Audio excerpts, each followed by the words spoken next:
Let us continue to hear from national leaders whose life and work continue a legacy that changed the course of history. We will now have DeMark Liggins, President and CEO of Southern Christian Leadership Conference. Amen. Good morning, everybody. How you doing? My name is DeMark Liggins. I'm the president of the Southern Christian Leadership Conference. I have to say this week is a surreal week for me.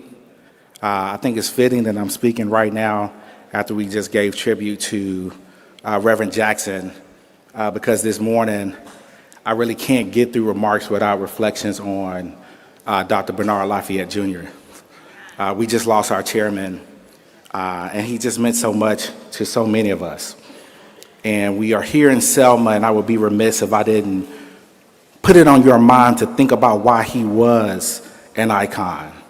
What makes someone an icon? Why are we so enthralled with their stories? Why are we inspired by them? Because it's really not enough to say their names if you don't understand why they lived. Dr. Lafayette lived because he felt so inspired by his instruction from Dr. King to internationalize and institutionalize nonviolence. He would say that all the time, and it's the thing that made him keep working up until he went home to glory. But Dr. Lafayette would be mad at me if I didn't say this. The other thing he felt that we were missing, and he actually would never stop talking about it, he thought we were missing the music. For the record, I can't sing, so y'all don't have to worry about any, I'm not about to break into a song. But he said we were missing the music. He would talk about how songs meant so much to the freedom fighters. He would talk about how the songs were what they sang when they marched, but more importantly, he said, DeMark, songs are what we were singing when they would imprison us. He talked about how when they went to Mississippi and they were supposed to be in jail, but instead they put them in a prison. But the freedom songs was what they were singing, and they could hear each other in between the cells. And he said the music is important because it reminds you that this is a journey, this is a struggle.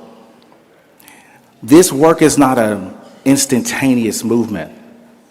The reason why the music means a lot because it reminds you that you have to steel yourself for the long road of justice. What I loved about Dr. Lafayette, he almost never yelled. He was almost never loud because he thought that didn't mean anything. He understood that the oppression had been institutionalized, and so we had to go to the long journey of doing this work. Too many of us think that this is about, can I scream on a microphone? Can I virtue signal in here and get y'all to clap for me? Can I sit up here and scream and cry and complain about the people I'm upset with? We can all do that. But that is not what Dr. Lafayette lived his life about. He took the time to understand what was ailing communities. He had the patience to figure out where was this racism being executed. So I came here today as we reflect on Dr. Lafayette to remind you that this work is so much like his life. You have to be mindful that every single day you have to get up and move a little bit forward. You have to remind yourself that there's nothing wrong with incremental. Indeed, incremental change can indeed be incredible. Our quest to sit up and just have these massive explosions as if that's going to make a change, it's keeping us stagnant because too many of us don't want to be like a Bernard Lafayette. We don't want to be behind the sidelines. We don't want to be silent movers. We don't want to come to Selma before they were going to make movies about it. We don't want to do that. We don't want to go where there are no cameras. We do not want to go where there are no podiums. Dr. Lafayette was in this city before it was cool to come to this city. Dr. Lafayette was showing up in churches and convincing them that it might be okay to have a movement in your basement when they were like, I don't know, man, I'm afraid to do it. See, that's the work.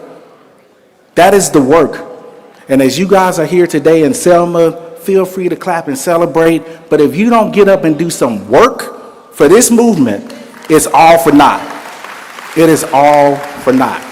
So that's my commentary today. Oh, I want to have one more thing to say. I have to echo, as I do every year, and I know my time is up. Y'all get that paper and use that QR code. Please stop coming to Selma and having them ask you to support Selma and you do not support Selma. Thank you. My name is DeMark Liggins.